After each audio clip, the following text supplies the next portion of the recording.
Every major event in world history, every major figure in world history appears to be encoded in the Bible.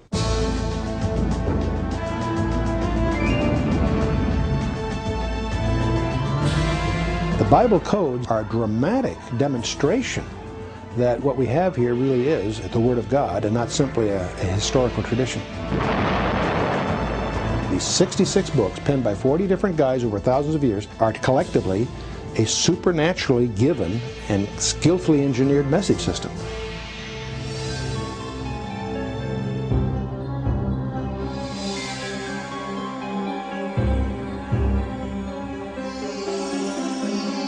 Ordinarily, we would assume that this building, the U.S. Pentagon, and anything having to do with the Bible would be far removed from one another.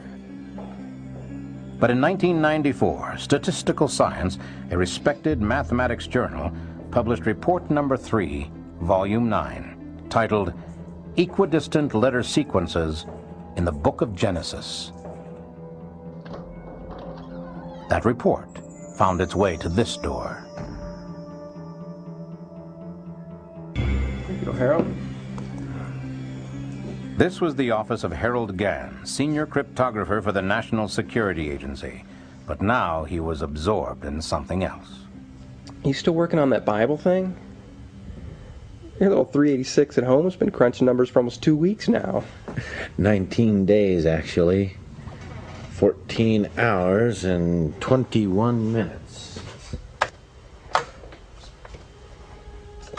Gans knew that equidistant letter sequence was a code form widely used by various governments and their agents. The idea that they would occur in the book of Genesis was hard for him to believe. I don't know why you're wasting your time. And this thing's either pure coincidence or pure nonsense. I'm sure you're correct. But Rips designed the original program, and Statistical Science published the findings.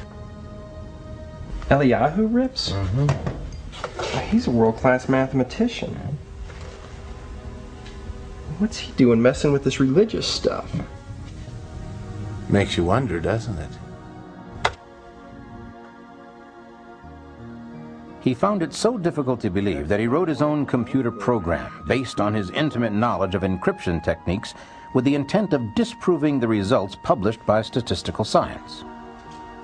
So here we are, the agency that cracked the Enigma code, the Japanese Purple code. We've got parallel link Cray supercomputers coming out our ears. And our senior cryptologist writes simple equidistance letter sequence codes on a 386. What am I missing here? Probably the significance of what this means if it's true. Oh, yeah, that all the secrets of the world are encoded in the Torah, and only God could have put them there. Is it? Is it what? Is it true? Hang around a few minutes and I might be able to give you an answer. What was the significance of these Bible codes? Could there be information encrypted in the book of Genesis having to do with people and places that could not have been known at the time the book was written? If the codes were simply a matter of random chance, the Gans program would soon reveal it. He was sure his wife would soon be calling to tell him his computer had stopped and the p-value, a numeric representation of probability, was a very large number. And that would be the end of it.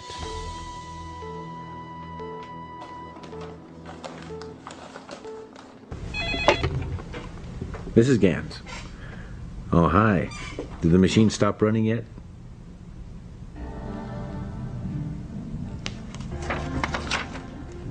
What was that number again?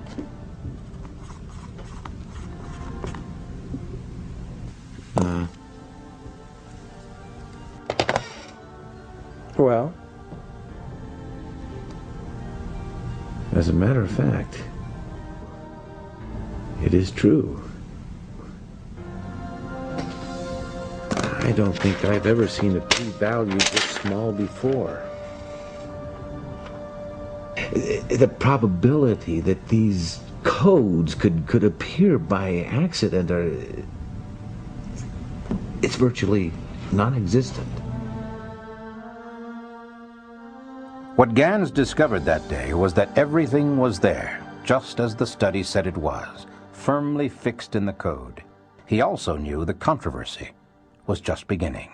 I believe the Bible code issue is nonsense from beginning to end. The overwhelming majority of scientists who have studied the phenomenon have come to the conclusion that there's no basis for it whatever. We've come a long way since 1450 and Gutenberg's first movable type printing press. Today, this small disc contains the entire Bible. Any passage can be accessed at the push of a button. In just a matter of minutes, everything in the Bible relating to a particular subject can be accessed, collated, and printed out. But you know, for all of our sophistication and technological skill, we haven't been able to improve on the words. What they say and what they represent remains exactly the same. There is something that has recently captivated biblical scholars and scientists alike, however. It is the notion that there might be something more here than just the words that are on the surface. There is evidence that embedded within the Hebrew letters of what the Jews refer to as the Torah, that is Genesis, Exodus, Leviticus, Numbers, and Deuteronomy, or the first 5 books of the Bible, there is a code that tells of events far into the future. A code that, according to some, could only have been put there by the original author, God himself. Some researchers have even suggested that Yeshua, the Hebrew name for Jesus Christ, has been found to be part of these codes throughout the Old Testament. As you might suspect, this idea has generated a great deal of controversy. But then, the Bible's been a source of debate ever since Moses brought down the 10 Commandments from Mount Sinai. There have always been those who love it and those who hate it. All the good from the Savior of the world is communicated through this book. All things desirable to men are contained in the Bible. If we would destroy the Christian religion, we must first of all destroy man's belief in the Bible.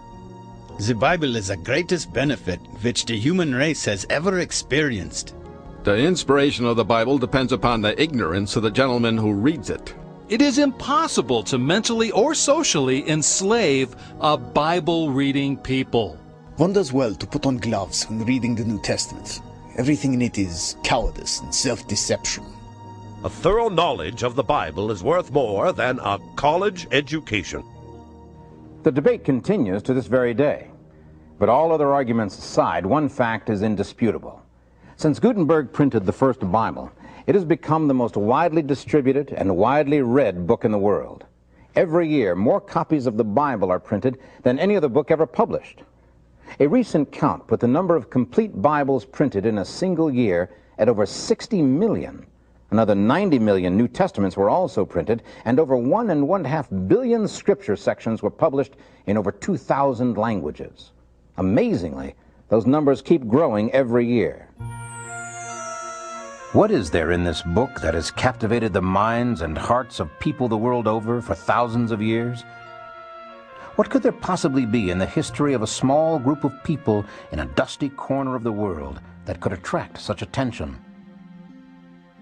What is there in the words of these scrolls that has bound a scattered nation together for over 3,000 years? The Old Testament, specifically the Torah, or the first 5 books of the Bible, is, according to its adherents, a history of God's dealings with mankind, and specifically the children of Israel. Yet it is filled with fantastic stories that many scholars insist cannot be true.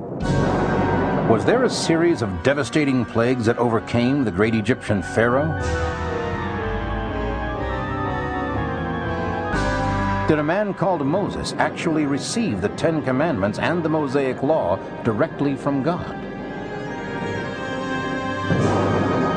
Could this same Moses have miraculously opened a pathway through the Red Sea? The critics are relentless. Some even say the Exodus from Egypt never took place and Moses never existed. The words of the Torah, they insist, were penned by ancient Jewish leaders as a mechanism to control their people, nothing more. In a moment, we'll look at these issues through a modern lens and see if recent discoveries in modern technology can provide some answers to these age-old questions. But assuming for the moment that Moses did exist, what are we to make of these new scientific studies that suggest there is more, much more? Today, the question being asked in ever-widening circles is simply, is there information about modern people, places, and events embedded in the ancient biblical text?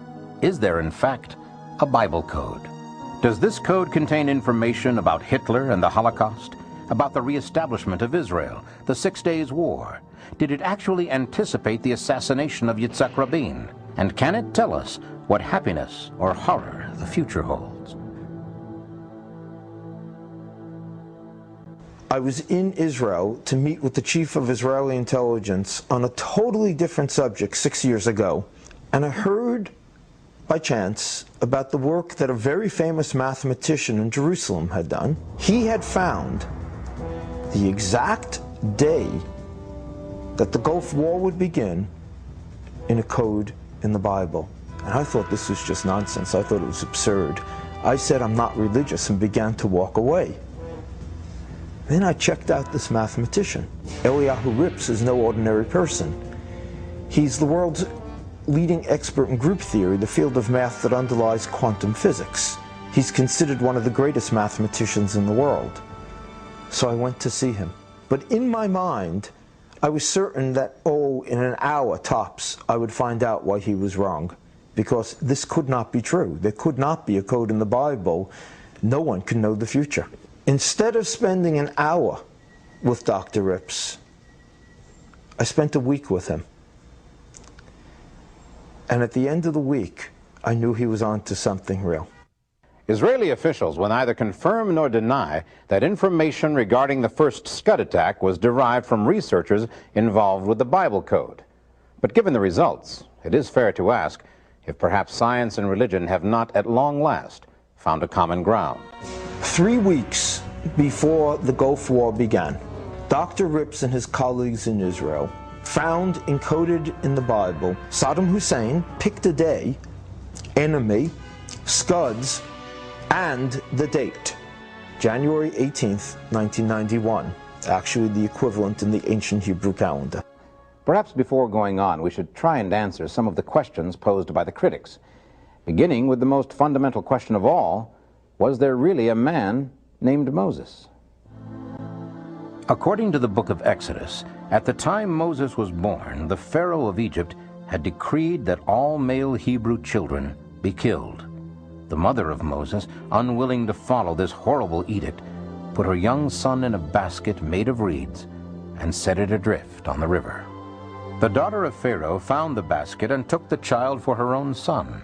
Moses was transformed from the child of Hebrew slaves to the grandson of the Pharaoh in a single day. But Moses' life in the court of the Pharaoh came to an abrupt end when he saw an Egyptian taskmaster beating a Hebrew slave, and in a rage, Moses attacked the Egyptian and killed him.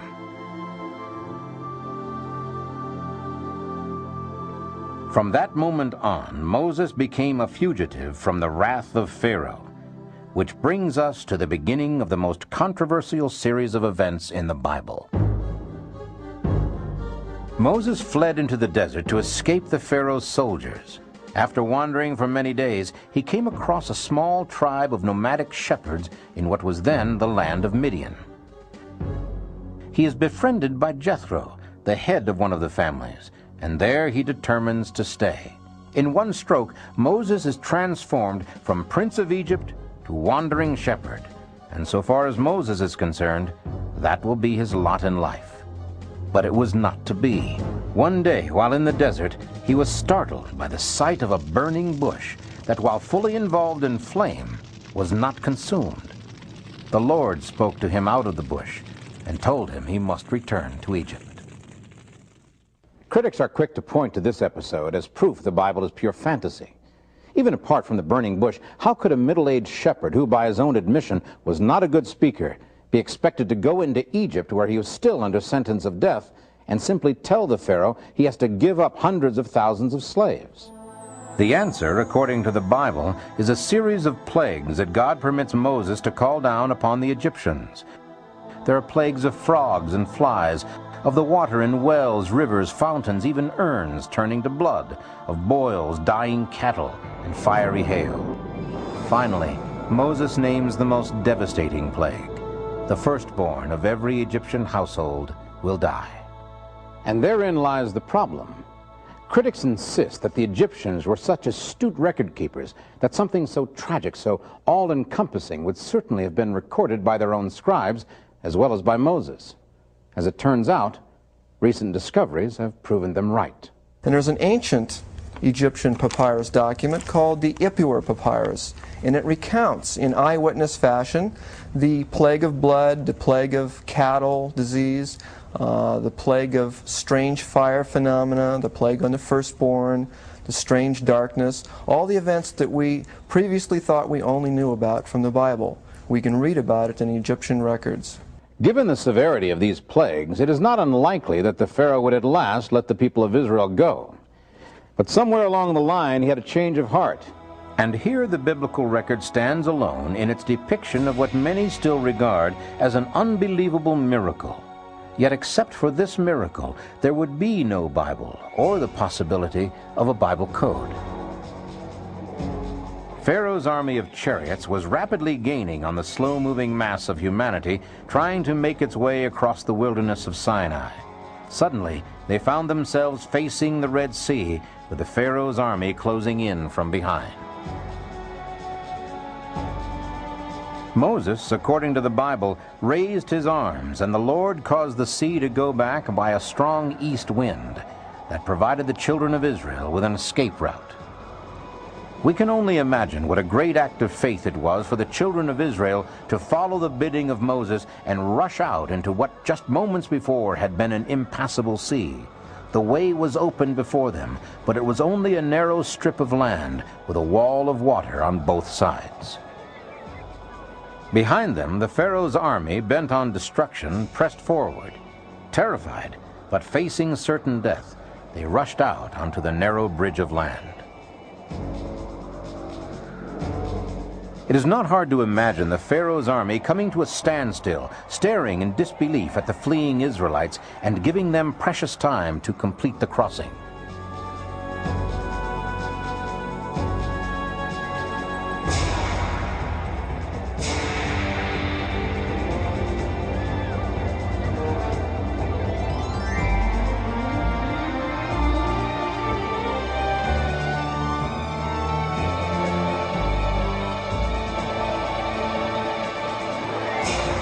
According to tradition, Moses was the last to cross, and by the time he reached the other side, the Pharaoh's chariots and soldiers had recovered from their own fear and surprise and were already pouring out across the land bridge in angry pursuit.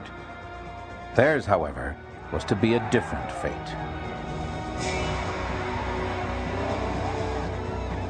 The wind ceased and the water rushed in upon the Egyptian army, drowning men and horses alike.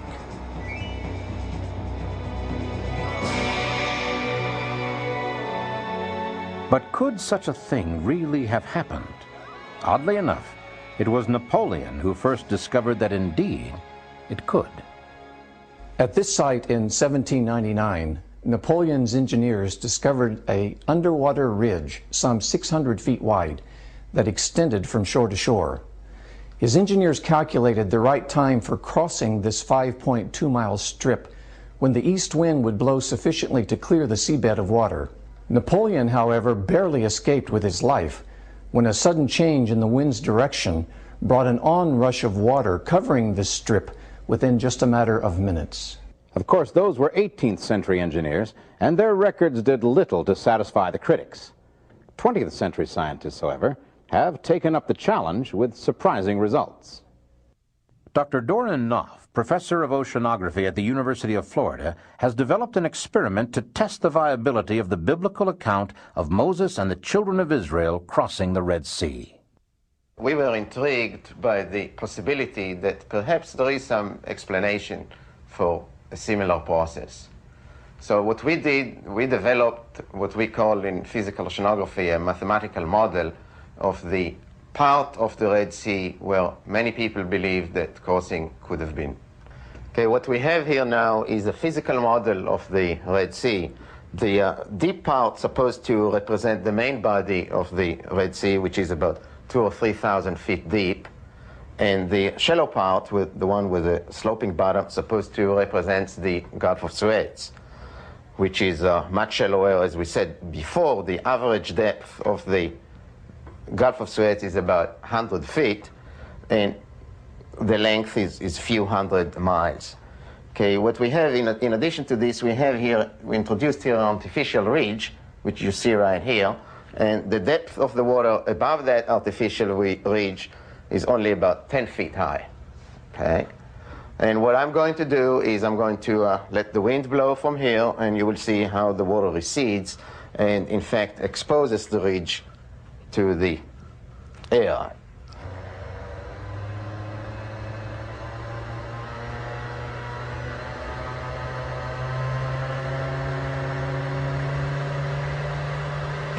Okay, so what you can see now is that most of the water, in fact, to the left of the ridge is blown away. There is still some water there, and you see that there is an exposed area right there. All right?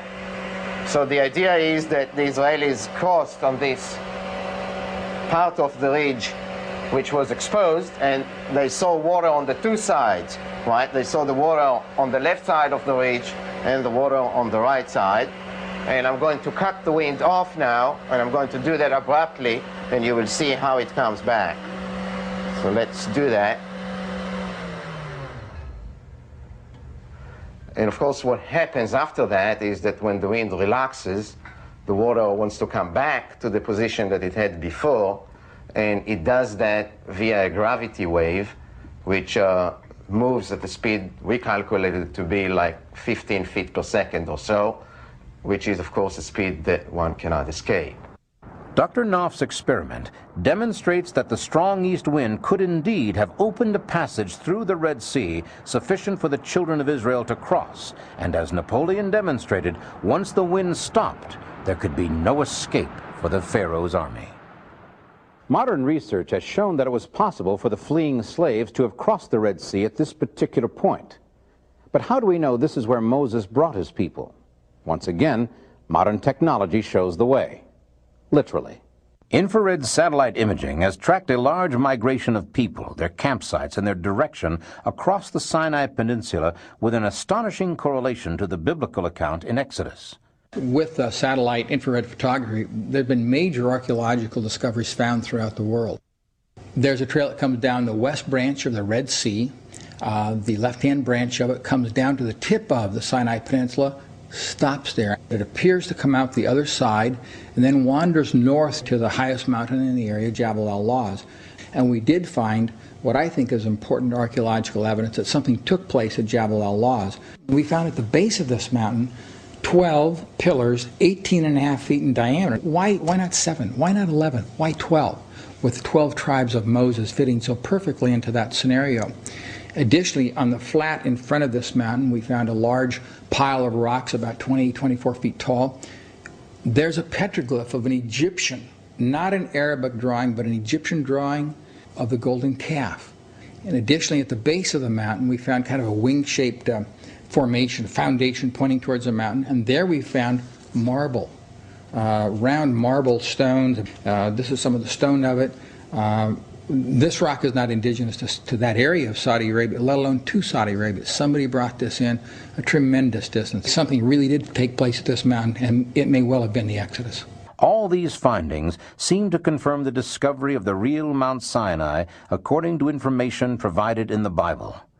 Could this then be the actual route of the Exodus? Are we now within sight of the biblical Mount Sinai and the miraculous meeting that produced the Torah? Modern technology, it seems, can confirm that there was a man called Moses, that there was a massive exodus of people out of Egypt, and that these people did cross the Red Sea and go into the ancient land of Midian, now Saudi Arabia. But was Moses responsible for this book, the Torah, or what we commonly refer to today as the first 5 books of the Bible? And can modern technology confirm what may be the most fantastic biblical discovery of all time, the existence of the Bible code? To find the answer to that question, we must first try and determine how the Torah was actually written. This is important because if the code exists, the plain text would have to be the same today as it was when Moses brought it down from the mountain. After nearly 4,000 years of copying and translation, is that even remotely possible?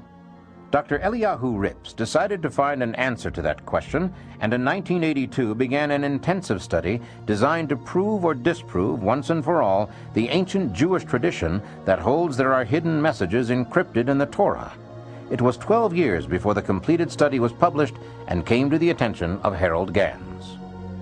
Since that study, the mystery of the Bible codes has sparked worldwide interest in the ancient text and sparked intense debate among scientists and biblical scholars alike. But is the idea of some sort of code in the Bible really new? What, if anything, does the Bible itself have to say about hidden or sealed information within its pages? Haven't there been others over the centuries who have tried to uncover hidden secrets in the pages of the Bible? What, if anything, did they discover? In the next few minutes, we'll try to provide answers to those questions and to what is perhaps the most intriguing question of all. After centuries of being on opposite sides, will science and religion finally come together in a single expression of truth? There are those who suggest they already have. When you stop to think about it, the Bible is truly an amazing book. It took 1,500 years to complete, 40 different writers contributed to its content in 3 languages, and as we know it today, it contains 66 books in 2 testaments, the Old and the New. The question that comes immediately to mind is, how could something so long in the making, so complex, and with so many different authors, possibly contain a code of any kind? There's an ancient tradition among Jews concerning the Torah. This tradition claims that unlike all other books of Scripture, the Torah alone was not merely inspired, it was dictated directly by God to Moses in a precise letter-by-letter sequence without punctuation or spaces between words. Jews and Christians alike have long considered the words of the Bible to be divinely inspired. But this tradition suggests something different, something far more astounding.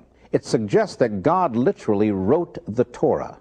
And if that's true, then we have to ask, is there any evidence that this tradition has some basis in fact? Well, we need to understand that in the ancient texts, there were no spaces between the words. Scholars call this form of writing scripta continua. In other words, it was just a stream of letters. You inferred where the spaces between the words occurred. Archaeologists have discovered 22-line inscription this way. This is a pretty well-established fact in archaeology. The spaces between the words as we're used to it apparently were introduced during the days of Ezra, much later, of course, than the days of Moses. The tradition, it seems, does have some archaeological support. That means that in the 40 days and 40 nights Moses was on Mount Sinai, he was busy writing down, in precise sequence, the entire 304,805 letters of the Torah. The question that jumps out at us is why? What could be the reason for requiring such a strict and difficult construction? It is also part of the tradition that within the precise sequence of letters, there is encrypted information of a sort that only a divine hand could have placed there. However quaint and absurd that might seem, the tradition has a long and highly respected history. Nachmanides, one of the great Jewish sages, teaching in the 12th century, told his students that all of Israel's history could be found in Deuteronomy 32, commonly known as the Song of Moses. Another outstanding rabbi and teacher, who lived and died in the 13th century, Rabbi Bachya ben Asher of Saragossa, Spain, described a process whereby the skipping of equal intervals of letters in the Torah could lead to obtaining divinely ordained information. And in the 18th century, one of the greatest of the post-biblical sages, Elijah Solomon, known reverently as the Great One of Vilna, made the startling claim that all that was, is, and will be unto the end of time is included in the Torah. While these are only opinions, they are without question the opinions of some of the greatest Torah scholars of all time. Their influence on Jewish tradition cannot be overestimated. It seems pretty clear that the idea of some kind of coded information in the Bible, specifically the Torah, has been with us for centuries. Would it surprise you to learn that the concept was not only believed, but actually enlarged upon by one of history's most famous scientists? Sir Isaac Newton served as provost of Cambridge University for many years and is generally regarded as the first modern scientist. It is Newton who figured out the mechanics of the solar system and is credited with the discovery of the functions of gravity. He was also a firm believer in a biblical code. Sir Isaac Newton, who was better at it than anyone, said that the entire universe, not just the Bible, the entire universe was a cryptogram, a code set by the Almighty. And it was up to us to unravel this puzzle. And he, of course, also looked for a code that he was sure existed in the Bible that would reveal the future of mankind. Newton left many of his personal papers at Cambridge when he retired.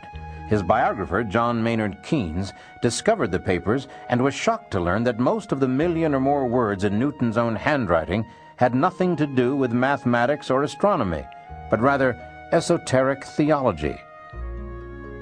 Newton was a firm believer in a Bible code. He was so certain there was a hidden code in the Bible that he spent over half his life trying to decipher it. The secret of the Bible code, if indeed it existed at all, would remain hidden for another 300 years.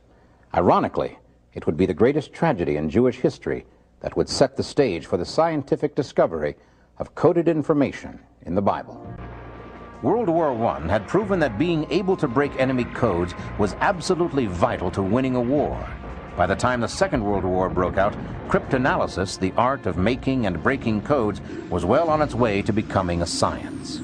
A small group of Polish mathematicians had broken the supposedly unbreakable German Enigma code in 1934. When America entered the war, the fledgling U.S. Signal Corps, later the National Security Agency, was able to keep one step ahead of the constantly mutating code, giving Allied generals and admirals advanced knowledge of German strategy. But in order to keep up with the ever-changing code, they had been forced to devise a means of making the large numbers of calculations required. What they came up with was a huge mechanical calculator they called a computation machine. These computation machines made cryptanalysis a viable science. As it turned out, they also gave the United States a huge advantage in harnessing the energy that would change the world.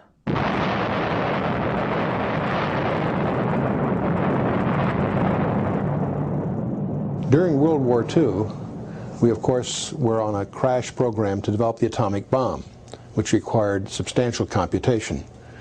Dr. John von Neumann at Los Alamos and Dr. Alan Turing, both world-class scientists, collaborated to give us what we know today as the modern computer, both for the atomic bomb and also to unravel the Enigma codes of the Germans. The invention of the atomic bomb undoubtedly changed the course of world history, but the invention of the computer itself has probably brought about even greater changes.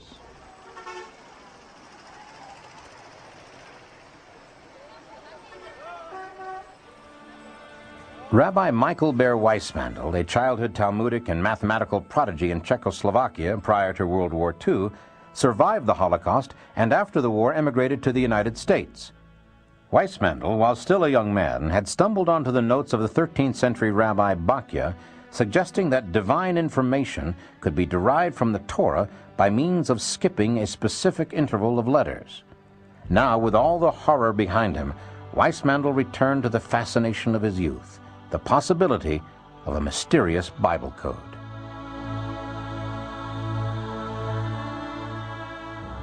Rabbi Weissmandl, through his diligence and determination in his studies of the Torah, made some remarkable discoveries. The word Torah in Hebrew consists of 4 letters, a tau, a vav, a resh, and a he, which are equivalent for us to talk about it as if it was a T, an O, an R, and an H. We should note here that the Hebrew alphabet consists of 22 letters that are essentially consonants.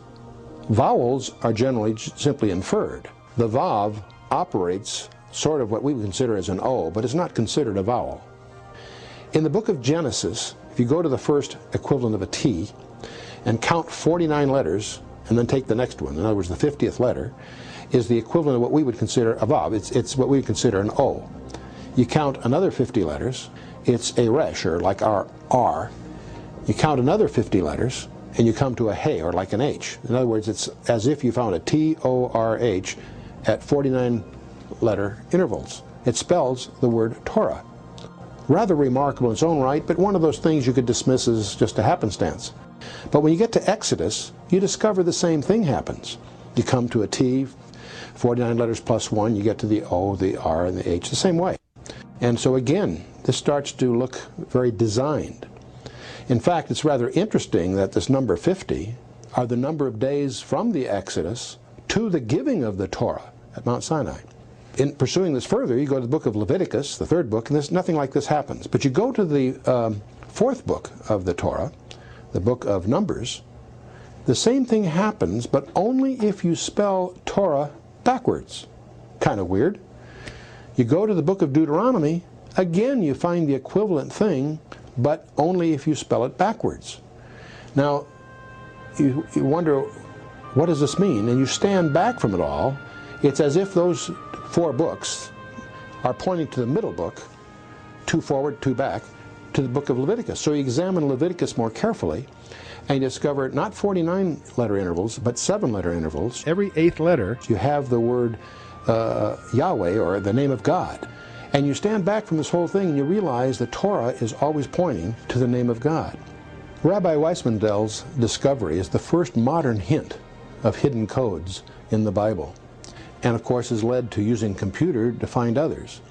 Professor Daniel Michelson at UCLA has estimated that the probability of Weissmandel's discovery happening by accident is less than 1 in 3 million. This discovery also has great significance to the ancient menorah lampstand, still used in Jewish practices today. Like the lamps in Israel's ancient lampstand, the Hebrew word for law was encoded at 50-letter intervals in the opening paragraphs of Genesis and Exodus. The Eastern lamps point toward the servant lamp, the lamp of God, which was elevated above the others. Leviticus reveals that servant lamp design with Yahweh, the Hebrew word for Jehovah, encoded at 8-letter intervals in its opening verse. In the ancient menorah, the western lamps were reversed to point toward the servant lamp. Following that design, the word Torah was found to be encoded backwards in the introductory paragraphs of Numbers and Deuteronomy. Just as the lamps on either side of Israel's ancient menorah were ignited from the flame of the elevated lamp of God, these 4 encoded Torahs point to the glory of Yahweh, or Jehovah, in Leviticus. It was the 50-year-old discovery of Rabbi Weissmandel that finally convinced a small group of Israeli scientists that computers might be the key that would unlock the centuries-old mystery of the Bible code. It was Dr. Eliyahu Rips, one of the world's leading mathematical experts, who devised the first mathematical model to test the viability of the skip codes Weissmandel had apparently demonstrated. But he soon enlisted the help of Doran Whitsom, a graduate student in physics specializing in general relativity, and Yoav Rosenberg, a brilliant young computer scientist. Together, they hoped to prove scientifically whether or not a Bible code existed. It would be a long and tedious undertaking. Dr. Rips, in creating the Bible Code computer program, took the original Hebrew text of the first 5 books of the Bible, the words that, according to the Bible itself, God dictated to Moses on Mount Sinai 3,200 years ago. And all he did to that text was to eliminate the breaks between the words, so that instead of words on a page, it became one long strand of letters, 304,805 Hebrew characters, from the first letter in Genesis to the last letter in Deuteronomy, with no break in words. So perhaps Dr. Rips was restoring the Bible, the Torah, the first 5 books of the Bible, to its original form. In any event, he was not changing the order of the letters. He was just eliminating the breaks between the words. He then programmed a computer to look for really a very simple code that would reveal new information. Skip any equal number of letters, and the new information was revealed. Perhaps we should take a moment here and explain exactly what an equidistant letter sequence, or ELS code, is and how it's constructed. To detect an ELS code, a computer must first be programmed to write down the first letter of the encoded word, represented in our formula by N. The computer will then skip a fixed number of letters, represented here by the character D, write that letter, skip the same number of letters, and write that letter, and so on. Let's try a simple example. Rips explained that each code is a case of adding every 4th or 12th or 50th letter to form a word. Skip X spaces and another X spaces, and the hidden message is spelled out. This appears to be nothing more than a simple description of ELS coding. But if you begin with the first letter of the paragraph, R, then skip every 3 letters and pick up the 4th letter following, the coded message is revealed. What is infinitely more difficult is the creation of a surface text that is sensible and easily understood, and yet will seamlessly accommodate specific letters at fixed intervals. That process is called encryption. There are several things that have to be understood about the entire equidistant letter sequence coding. Just looking for words, virtually any words, as an equidistant letter sequence, you will find them in the book of Genesis, you will find them in War and Peace, you will find them in virtually any sufficiently long text that you try to find them in, particularly if you're using a computer. In any case, what is found is generally random. You have to apply statistical analysis to determine whether or not what you found is in fact random, or is in fact well beyond what you'd expect to find at random. The key to statistical significance is how many related terms are found in a small area of biblical text and how many characters are in each term. Short words in lots of text are very likely just coincidence. So if all text can produce words at equidistant letter sequences, what makes the Torah codes unique? Now it's amazing. And only in the Bible do you find this. When, for instance, by skipping an equal number of letters, you spell out President Kennedy, the very next letters in the same skip sequence say to die, and Dallas is encoded in the same place. When you look for Shakespeare, the very next words in the same equal distance skip sequence say we'll present plays on stage, and Hamlet and Macbeth are encoded in the same place. You could find Kennedy or Shakespeare in some equal distance skip in any big enough text. If not in War and Peace, look in a bigger book. Eventually you will find some equal distance skip sequence that does spell out the name of any historical figure. But only in the Bible will you find encoded consistently in the same place accurate related information. In order to test the ELS code theory, the research team created a program according to strict scientific and statistical rules. The usable text would be only the book of Genesis, some 78,000 letters. In order to make certain the results could not be tainted by subjective interpretation, they selected the names of 34 of Israel's most famous and revered sages as the target of their search. To make it more difficult, they also asked the program to search for either the target's birth date or death date. After months of work, the incredibly complex mathematical model and program was ready. Now it was up to the computer. The results of this test startled even the researchers. All 34 names were there, coded into the text, along with either their date of birth or date of death. He used statistics correctly, and he found that the information encoded in the Bible was encoded there against odds of 10 million to 1. He looked for the same information in War and Peace and 2 original Hebrew texts, and there found nothing but random letter combinations. Only in the Bible did he find consistent, coherent information against odds of 10 million to 1. Science, it seems, has the key to unlocking the secrets of the Bible codes. Still, there are those who are critical of the discovery. In Part 2 of Secrets of the Bible Code Revealed, the critics will have their say. Also, you'll find out precisely what the Bible codes have revealed about our day, and if there are codes other than ELS codes in the Bible. Don't miss Secrets of the Bible Code Revealed, Part 2.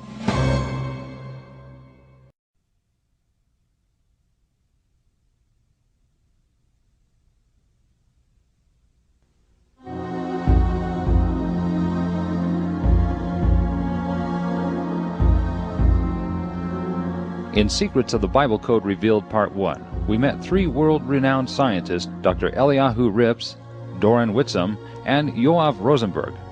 These men, working as a team over a period of 4 years, devised a scientific model for determining whether or not equidistance letter sequence codes were encrypted into the text of the Torah or the Old Testament. The results electrified the religious world and shocked the scientific community. It appeared the codes were real, but could the code researchers defend their findings before their scientific peers?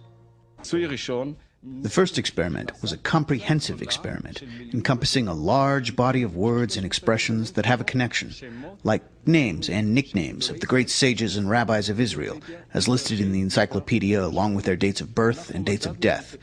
We measured if indeed there was a tendency for such connections, and the result was that there were connections, and the possibility that this occurred by accident was very minimal.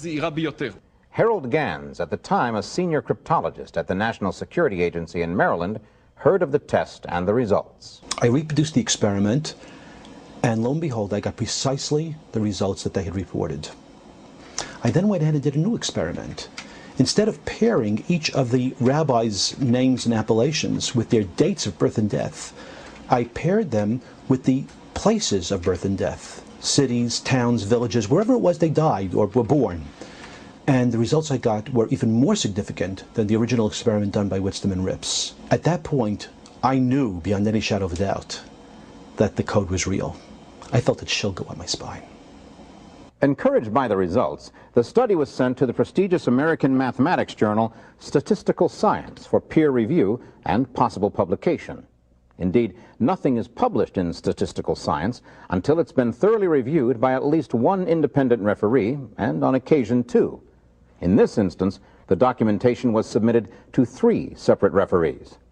Following its publication, a statement was issued by 5 mathematical scholars, 2 from Harvard University, 1 from Yale University, and 2 from Hebrew University, supporting the findings. Robert Koss, the editor of Statistical Science Journal and a professor at Carnegie Mellon University, is quoted as saying, "Our referees were baffled. Their prior beliefs made them think that the book of Genesis could not possibly contain meaningful references to modern-day individuals. Yet when the authors carried out additional checks, the effect persisted. The paper is thus offered to statistical science readers as a challenging puzzle." All my instincts as a scientist and also as a Jew spoke against the possibility of such a phenomenon. Yet despite this, the work of Whitsom, Rips, and Rosenberg presents a very strong scientific evidence that under intense scientific experimentation, the phenomenon is shown to exist. I went to meet with mathematicians at Harvard, at Yale, at Hebrew University. And they knew Dr. Rips and they knew about his work, and they all told me the code was real. I asked Dr. Rips to look for things that he didn't know I would ask for until I asked. And then he found them in the Bible code, and he had as a control text the Hebrew translation of War and Peace. In the Bible, the information was encoded, and in War and Peace it was not, time after time after time. Yet in spite of the overwhelming support for the scientific integrity of the initial code research, there are still those scientists who insist it is all just numerological rubbish. You can compare the reaction of this handful of noisy critics toward Dr. Rips's extraordinary discovery to the reaction of both the church and the scientific community to Galileo. When Galileo said that the earth circled the sun, he was condemned by the scientific establishment and by the religious establishment, because what he had discovered changed the way you must see the world forever. The criticisms all have to do with the fact that in science, one does not proceed explaining an effect by invoking a miraculous cause.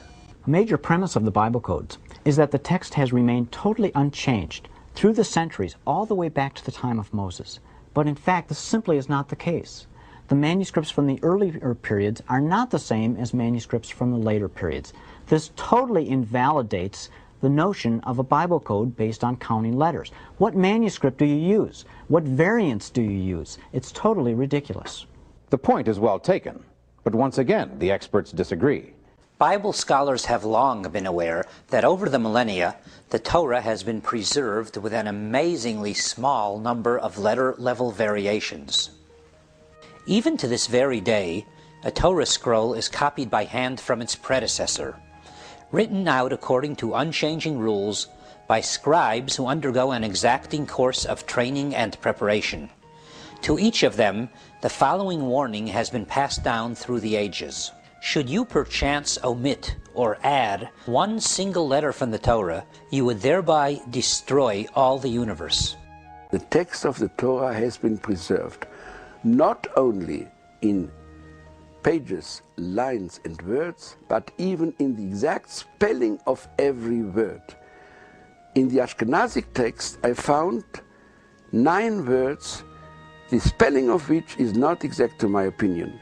But in the Yemenite text preserved the exact spelling of every word without even one exception.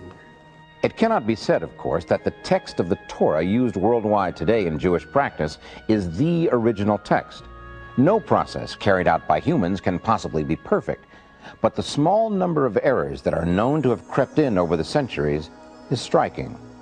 The question of the reliability of the text is, however, only one point of contention.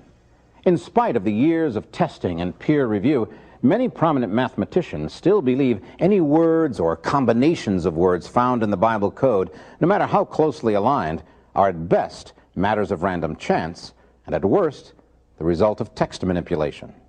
The computer can look in so many different ways at a text that finding hidden messages in it is almost guaranteed. For example, I looked at the United Nations Convention on the Law of the Sea, and I found in there the hidden message, "Hear all the law of the sea." I looked at the text of Moby Dick, and I found the hidden message, "Oceans hold joy." Both of these are extremely unlikely to occur by chance, yet they did occur.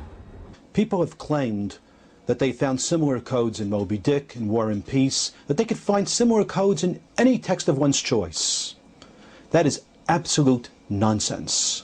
They have indeed produced counterfeit codes in War and Peace and in Moby Dick, and they can produce them in virtually any text. They are not the same as the real thing. They are not done a priori. They are done by cheating. Their claim is that since we can cheat on the data and bias the experiment to do whatever we want, therefore Whitstone and Rips could have done the same, and therefore we shall assume that they have done the same. They do not deal at all with the fact that my city's experiment proves that that is not the case. And by the way, to accept their challenge, I would say I would like to see them try to produce an experiment like my city's experiment to confirm their rabbi's experiment that succeeded so well in War and Peace. They haven't done so. They haven't even addressed the city's experiment because it proves that in fact there was no such manipulation. What they have done is very similar to what Whitstone and Rips have done. To the layperson, to the expert, they have nothing in common. I studied the work of Dr. Rips and his partners, and the outcomes of his experiment expresses his own wishes and desires rather than any real scientific phenomenon. The quality of a cluster of words you find is really a sign of the cleverness of the person doing the looking and not of any intrinsic character of the document you're looking at. Behind every picture is a statistical analysis that's performed by the computer program Rips and his colleagues have created. It's not just a picture. It's not words that appear together by chance in the Bible. It is accurate, related details of major world events that appear together way beyond mathematical chance. The fake codes that the critics find in Moby Dick or War and Peace or the Manhattan Telephone Directory have no underlying mathematical basis at all. They are just pictures that to laymen might look similar, but are absolutely irrelevant. Amongst the independent experiments that we've done, we matched the names of the famous rabbis against the names of the books they wrote. We also did an experiment where we matched their names against the years of their birth and death, remembering that the original experiment only used the day and the month. In both cases, we found absolutely no sign of any phenomenon. There are some cases where critics have done experiments that appear to be designed to fail. They used data which is extremely questionable, data that was left out because of the fact that it was questionable, and they've done an experiment using only the questionable data. Perhaps they simply haven't thought it through thoroughly, or perhaps they specifically designed it to fail. But when one does many experiments of that sort, of an inferior quality, and then claims that he hasn't had a success, I say, why should we be surprised? The strength of the famous rabbi's experiment is that it seemed to not require an act of faith on the part of the readers, but rather to be a standard, objective, repeatable scientific experiment. Close examination of this evidence shows it to be completely subjective and arbitrary, completely reliant on faith in the honesty of the people who did it, and that disqualifies it as being scientific evidence. Professor Rips is an honest man. Everybody who meets him, who has talked with him, spent time with him, he comes across as an honest man. It's very hard to conceive that he was part of a process that rigged anything up. And so you have a case where he's basically being accused of a fraudulent, consciously fraudulent experiment. And it's a serious charge. It's the kind of thing that can ruin a professor, to be involved in something that, I mean, professors have to have a point of view for the truth. So you have an inconsistency. You have an honest man, and you have an experiment, and you have a critic.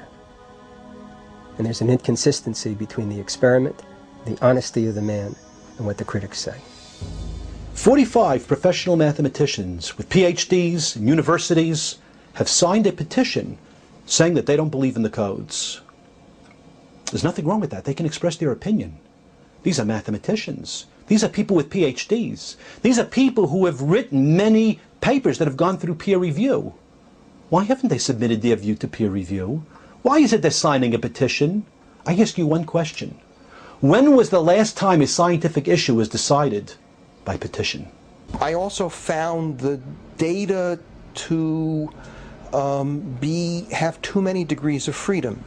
It was already clear from looking at the clusters which they included that what makes this work is what I like to call wiggle room. It's the fact that one has choices, and because of the choices you'll find something. You can keep looking until some choice works. Let me show you one more experiment done by an independent researcher, Dr. Alex Rottenberg. And the beauty of this experiment is that there is absolutely no wiggle room. This code found in the book of Genesis that deals with the story of Esther allows no room for manipulation. We're taking names of people, the 10 sons of the arch-villain Haman. They all died on one day, the 13th of Adar. Again, names of people and date of death. 10 people, but the spellings are given to us in the book of Esther. No changes, no manipulation possible. We use the spellings exactly as they occur and check if they're next to the date of death. Yud Gimel Ba'adar. And lo and behold, one of these dates of death, incredibly, continues with the word Purim in code, the name of the holiday that is celebrated with the book of Esther. Using this particular date, incredibly small probabilities were arrived at in terms of the proximity of the names of those 10 sons to this particular date of death. There is no room for manipulation. There's no place where we could have changed it in any way. The names are given to us in a thousands of year old document. I think that's the most impressive thing that we have. Assuming for the moment the code is real, what is its significance? What does the existence of the code mean to the average Christian or Jew? Couldn't some diligent, hard-working scribes have put the code in place over the centuries? The Torah has been in its present form, according to all authorities, for an absolute minimum of 2,000 years, when it was translated into the Greek under the reign of Ptolemy II in Alexandria, the Septuagint.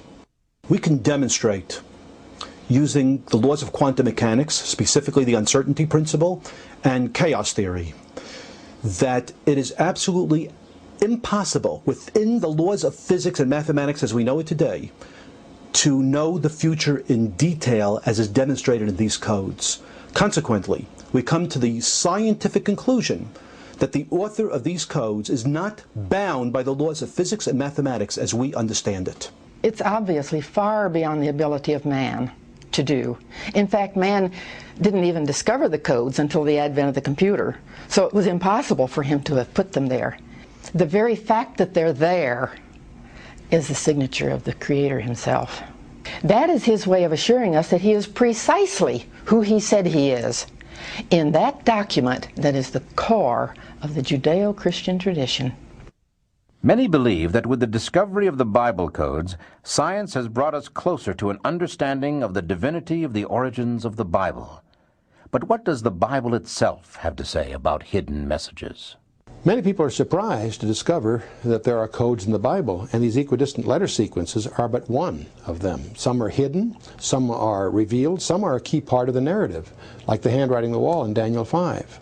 The Bible points out that it is the glory of God to conceal a matter, and the glory of kings to search them out.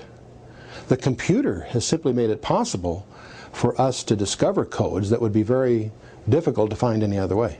Originally, it was thought that only the Torah contained Bible codes. We now know that the entire Tanakh, commonly known as the Old Testament, has encoded information within the Hebrew text. Also, software is presently being developed to determine if there is a Bible code present in the Textus Receptus, the Greek New Testament used for the King James Bible translation.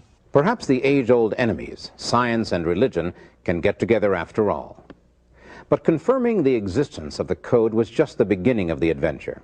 It is the information contained in the code that has ignited the debate and focused the attention of the world on the Bible once again. In 1994, Michael Drosnin, a writer and former journalist with the Wall Street Journal and the Washington Post, flew to Israel to meet with a close friend of then Prime Minister Yitzhak Rabin.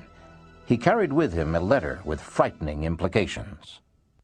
Using the Bible code myself, about 2 years into my investigation, I found encoded the name of the Prime Minister of Israel, Yitzhak Rabin.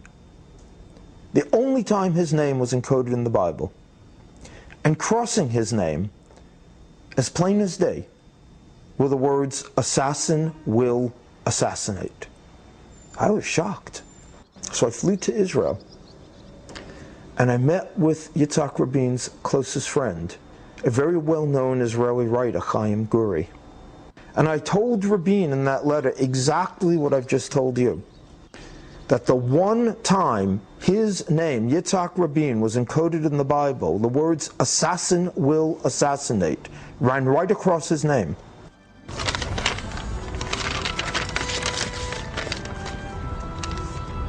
Are you seriously suggesting the Torah actually says that Rabin will be assassinated? All I can tell you is what's in there. Will you give him the letter? In his letter, Michael Drosnin told the Prime Minister, "I have uncovered information that suggests your life is in danger." He went on to explain that it was an Israeli mathematician that had discovered a hidden code in the Bible that appears to reveal the details of events that took place thousands of years after the Bible was written. The letter also pointed out that the information had been confirmed by famous mathematicians, and the results have been replicated by a senior codebreaker at the Pentagon using his own computer program. This should not be ignored. Guri read the letter, but his response was not very encouraging. All right, I'll take it to him. But I know the Prime Minister, and I don't believe he'll pay any attention to these Bible codes.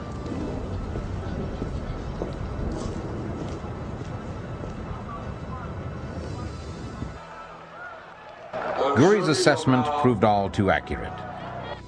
The Prime Minister made no attempt to contact Drosnin and apparently ignored the warning completely.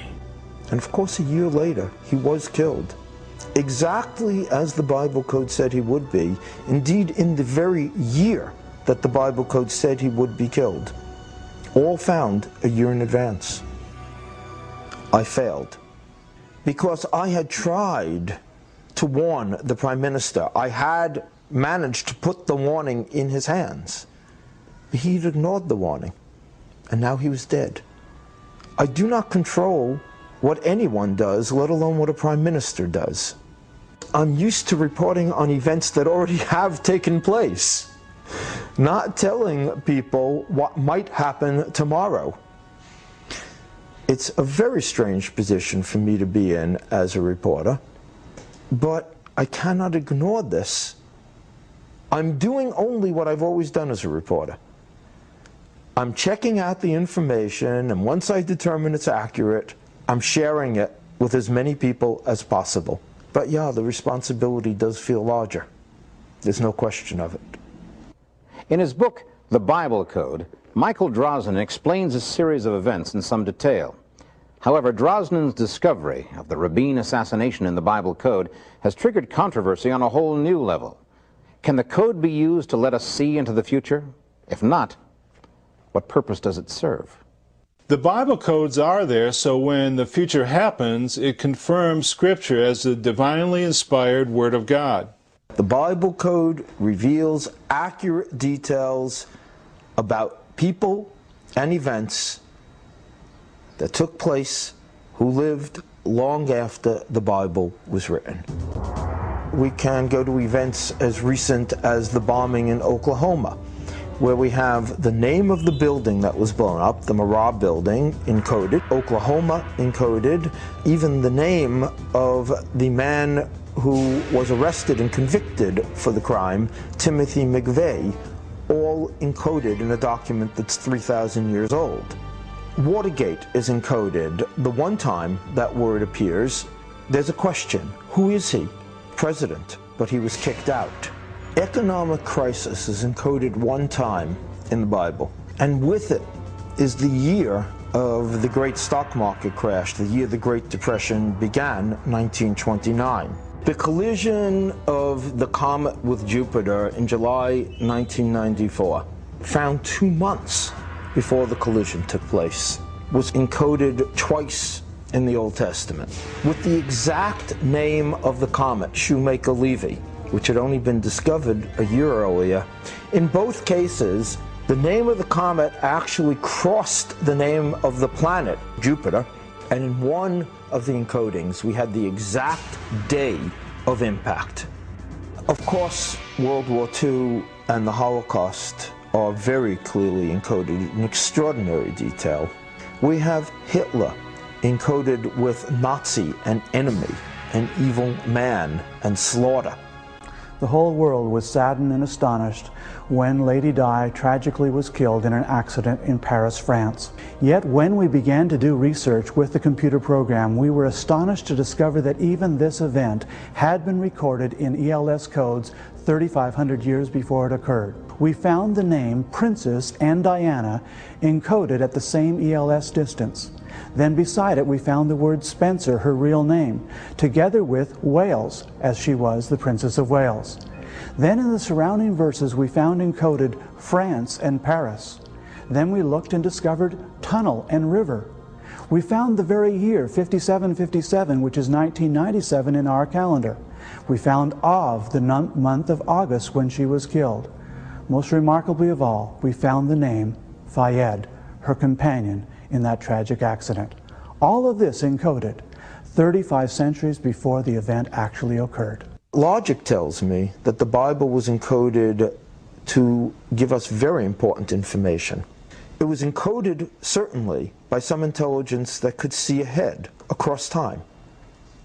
It was encoded in such a way that it would be found right now by a technology that would exist for the first time now, the computer. When going into the future, we have to guess at the words because the event hasn't happened yet. We don't know what it is. As soon as you start guessing the words, as soon as you start guessing the context and trying to determine what would be the event that would use these words, you're out of the realm of science. You're guessing. It's subjective. It's not scientific anymore. The Bible code does not give us one predetermined future. It tells us all of our possible futures. And by having this information in advance, we can prevent the worst dangers from ever taking place. The more important question might be, will we, in the final analysis, believe what we learn? News from around the world. Nations, as well as individuals, seem to have a knack for ignoring important warnings. World War II gives us some excellent examples. Prior to America's entrance into World War II, the Japanese adapted the German Enigma code into an advanced variation the Allies called Purple. A brilliant cryptographer by the name of William Friedman, head of the fledgling Signal Intelligence Agency, was determined to crack it. With unbelievable dedication, Friedman almost single-handedly cracked the code in just over 20 months. His effort had been so intense that upon completing the task, he suffered a complete mental collapse. But the impossible had been accomplished.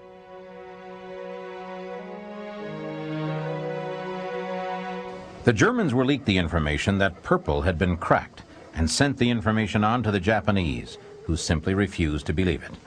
Their plan to attack Pearl Harbor went forward, and in fact, naval intelligence intercepted and decoded a transmission from Japanese Admiral Yamamoto to his fleet.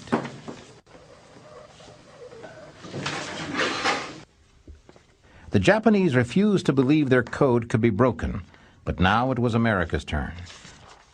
Naval intelligence had in their hands confirmation that the Japanese fleet was heading toward Pearl Harbor. The monumental effort Friedman had put forth was about to pay off. Or was it? What is this? It just came in, sir. Our boys back at Signal have broken Purple. Sure they have. Have you told anyone about this? No, sir. Then don't.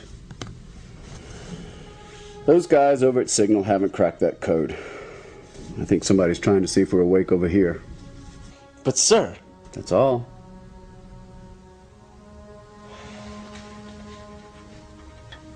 The Signal Intelligence Service had intercepted and decoded a message from Admiral Yamamoto to his fleet and immediately passed the information on to naval intelligence. But the warning was dismissed. Even the American officers didn't believe that the code had been broken. Yesterday, December 7th, 1941, a date which will live in infamy. The United States of America was suddenly and deliberately attacked by naval and air forces of the Empire of Japan. There seems to be an eerie parallel between the attitude of the admirals then and the eagerness of some scientists and scholars to dismiss the Bible code today. Could ignoring this code also prove disastrous? As far back as records exist, decryptions and hidden meanings seem to have derived from the obsession of the Jewish scribes with the ancient scriptures. And these techniques led to the encryption techniques of the Renaissance, which led to the cipher wheels and the mechanical aids in World War II, superseded, of course, by the modern computer. It's interesting that it's now the computer that allows us to discover these secret codes that apparently were hidden there from the beginning. Was the assassination of Israeli Prime Minister Yitzhak Rabin predicted a full year before it actually happened? Does the book of Deuteronomy contain a series of encoded words that reveal the names of the major participants in today's Israeli peace process? Could we have known months in advance that the federal building in Oklahoma City would be bombed and the name of the man who would do it? Is there buried within the ancient text of the Torah information about the assassination of Robert Kennedy, predictions of man walking on the moon, and warnings of the sinking of the Titanic? Are we continuing to discover that God actually dictated warnings to Moses nearly 3,500 years ago that appear to be meant for us today? While the critics of the Bible Code continue to attack the original Bible Code discoveries, numerous Bible Code software developers have commercially advanced Bible Code research way beyond the pioneer findings of the late 1980s. New ELS research is moving beyond the nominal word association pattern discoveries of the past to complex matrix discoveries. Here's the full Thomas Edison matrix revealing in an orderly model 55 important historical items about his life. In the Bible Code, we've discovered the USA Embassy terrorist bombings in the African nations of Kenya and Tanzania. For example, in the Kenya bombing, there were 19 reference terms with multiple mentions of specific facts that describe the terrorist attack, all located in a compact matrix centered in Haggai 1:14. Embassy was the central term of the matrix, with USA crossing over embassy 3 times. We found in the same tight matrix, the location being Nairobi, Kenya, August 7th, 1998, the date of the bombing, in the morning at 10:45, that 247 people were killed and murdered by a truck bomb. We also found the names of the 3 alleged terrorists. The most important warning in the Bible Code is that we might face the real Armageddon, a nuclear world war, perhaps in the near future. Even as the controversy continues, we shouldn't lose sight of the fact that no matter which of the experts we choose to believe, in the final analysis, we must each decide how this new reality will impact our thoughts and actions. Science seems to have proven that the code is beyond the element of chance, and the scope of the encryption would appear to be beyond the scope of human ability, which brings us to the information in the code itself. Could it be divinely ordained, as Rabbi Bachya suggested? The discovery of the Bible codes in our generation provides powerful evidence to skeptics that the Bible truly is the inspired Word of God. They also validate almost a decade of work by my friend Yaakov Ramsel, a Messianic pastor in San Antonio, Texas, who manually has examined the Hebrew Scriptures and has found the very same phenomena in the Bible codes. Yaakov Ramsel has unwittingly added a whole new layer of controversy to discussion of the Bible code. But in all fairness, it must be said he was working on the code long before the scientists. Over 20 years ago, Ramsel began his search for the name of Yeshua, or Jesus, in the codes. He used the same skip sequence technique as Weissmandl had done many years earlier, and like Weissmandl, Ramsel didn't have a computer. What he did have was an enormous amount of dedication and a firm belief that the codes hinted at by the Jewish sages were real. In Genesis 1, in the Torah, beginning in the 5th verse, the first word, counting every 172 letters, spells the name Yeshua in Hebrew, which means Jesus. Then at the end of the Torah in Deuteronomy, starting at the very last portion, counting in reverse every 172 letters, spells HaMashiach, the Messiah. In Genesis 20 and verse 2, counting every 5 letters in there, Hakarek Ot Shlav in Hebrew, which means in English, the lattice work of the equidistant letter sequence. The meaning of the insight is the method by which we found it. Now, if this is not scientific, I don't believe there's anything scientific. This is the most remarkable insight proving that the letter sequence is ethical, it's mathematical, it's scientific, and it sets a pattern. And we have the 10 Commandments recorded in Exodus 20th chapter. There are 179 words in that chapter. And every 179th letter, we have a wonderful insight. If you count every 179th letter, it spells Hosea Yeshua Shmi, which means salvation of the Lord Jesus is my name. Some critics, of course, have suggested Ramsel's work is a matter of pure chance, suggesting that even though the name Yeshua does appear, it doesn't necessarily refer to Jesus of Nazareth. The prophet Isaiah wrote a powerful prophecy about the coming Messiah that is recorded in Isaiah chapter 52 and 53. This remarkable prophecy of the future Messiah is often called the suffering servant messianic prophecy. In an exhaustive analysis of this brief but very detailed prophecy, Yaakov Ramsel made several startling discoveries. Not only had God encoded the name of Jesus Christ in these passages, but the names of virtually everyone else involved in the crucifixion and his ministry.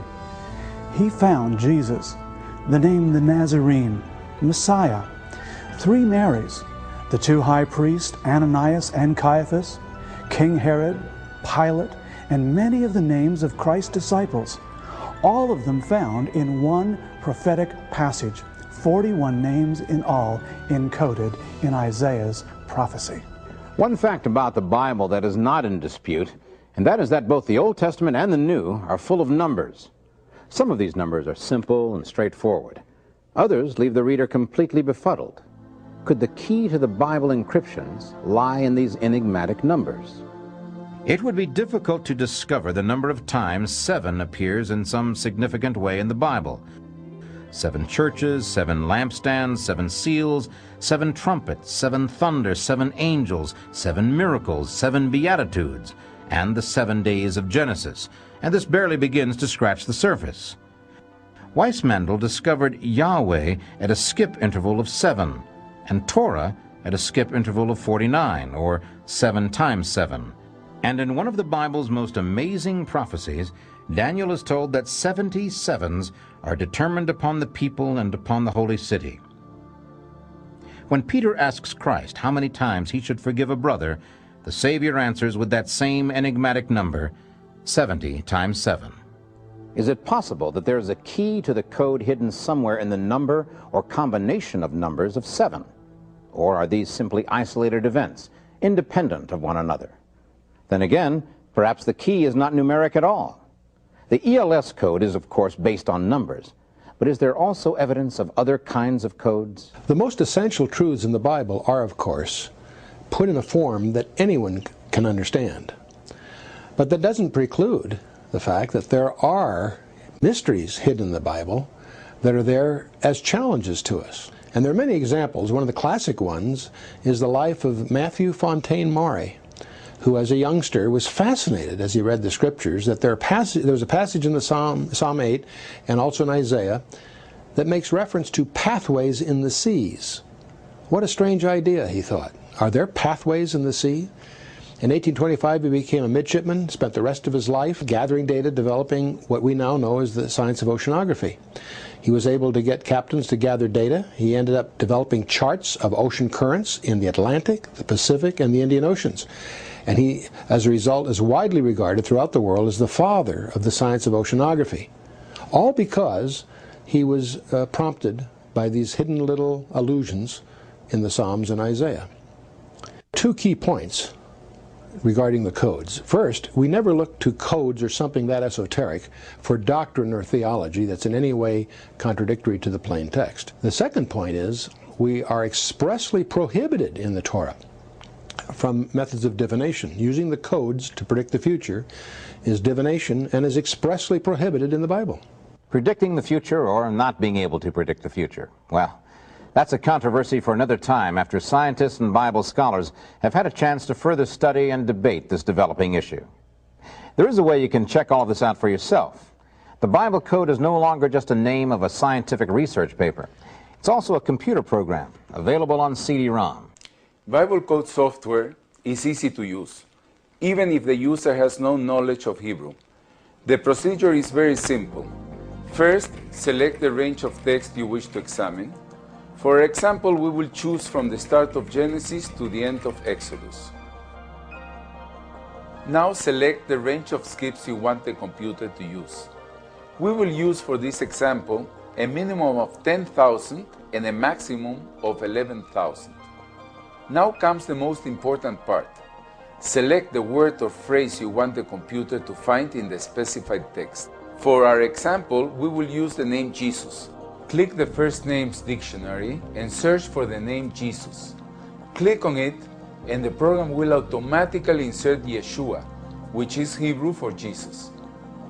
Hit the Find Command button and the computer will immediately begin searching the specified text. A progress bar tracks the search and a status box tells you how many times the computer has found the Hebrew name for Jesus. Once the name is found, the program shows it on a matrix. And then it will identify other Hebrew words, such as Nazarene, in the same matrix. Then automatically it will give the English translations. Computer Bible code software research and development is moving at light-year speed, yet it will be years before the full extent of what the Bible code has to tell us is fully known. The new matrix decoding systems, combined with translation software, lexicons, and dictionary searches, open up the strong possibilities that people may be able to find themselves and/or future events in the Bible code. Certainly it seems harmless enough, but the original code researchers warn that even though the computer makes it easy, the process is complex, and the results could easily be misinterpreted. The worst thing that could happen is that some people might interpret what they find in the Bible code as commandments, telling them what to do. But nothing of that nature can or even should be inferred. But in spite of the inherent complexities of knowing too little about too much and drawing unwarranted conclusions from them, code researchers and critics alike have found a great deal to ponder in the code research. For many, it has meant a re-examination of long-held but forgotten beliefs. For others, a strengthening of their faith. And for still others, it is just another shot fired in the long war between religionists and humanists. But since even much of the plain surface text of the Bible is still being debated, it should not surprise us that opening the time lock that has sealed the ELS codes for so many centuries has raised some controversy. I believe God, in His prophetic foreknowledge, knew that our generation would be the most skeptical and the most scientific and computer literate generation in history. And therefore, I believe, knowing this, He has provided one last measure of evidence to our generation so that our generation would be without excuse. I think if the Bible codes are demonstrated to be real and valid, then in fact both Jews and Christians will have to re-examine their texts and see truly how they impact on their lives. What are the implications to the world if the Bible code is real? It's hard to say. People believe what they want to believe. People do really what they want to do. One would like to believe that if people took the Bible more seriously, there would be less crime, there would be less hurt, there would be less wars. Everyone would love each other as a human being. I hope it would make a big difference. I think the fact is the world will ignore much of the information. It's ignored important lessons in the past. However, the message will be examine how you run your life. I think the implications for Christianity of the Bible codes, to the extent they get increasingly validated and people begin to realize what they are staggering, because we're long overdue as Christians in taking the Bible seriously. The great tragedy is that most Christians have no comprehension of how reliable and how authoritative our Bible really is. And the Bible codes are exciting, if for no other reason. They cause people to realize that we have something in our hands that's more than simply a collection of colorful legends and moral principles. There's something far more profound in our hands.